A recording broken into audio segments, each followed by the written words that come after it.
حضرت ابو سعید خدری رضی اللہ عنہ فرماتے ہیں کہ رسول اللہ صلی اللہ علیہ وآلہ وسلم نے فرمایا، قیامت کے دن ایک بندے کو لایا جائے گا، باری تعالیٰ اس سے فرمائے گا، کیا میں نے تجھے کان، آنکھ، مال اور اولاد سے نہیں نوازا تھا، اور چپائیوں اور کھیتی کو تیرے تابع کر دیا تھا، اور قوم کا تجھے سردار بنا دیا تھا جن سے بھرپور خدمت لیا کرتا تھا؟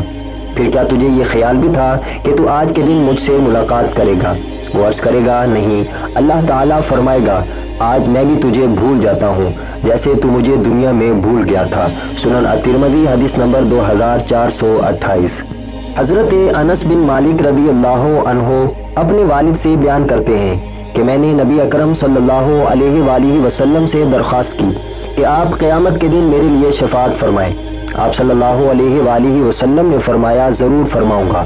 میں نے عرض کیا، اے اللہ کے رسول صلی اللہ علیہ وآلہ وسلم، میں آپ کو کہاں تلاش کروں گا؟ آپ صلی اللہ علیہ وآلہ وسلم نے فرمایا، سب سے پہلے مجھے پل صراط پر ڈھونڈنا۔ میں نے عرض کیا، اگر پل صراط پر آپ سے ملاقات نہ ہو سکے تو؟ فرمایا، تو اس کے بعد میزان کے پاس ڈھونڈنا۔ میں نے عرض کیا، اگر میزان کے پاس بھی ملاقات نہ ہو سکے تو آپ صلی اللہ علیہ وآلہ وسلم نے فرمایا، اس کے بعد حوض کوثر پر ڈھونڈنا، اس لیے کہ میں ان 3 جگہوں میں سے کسی جگہ پر ضرور ملوں گا۔ سنن الترمذی حدیث نمبر 2433۔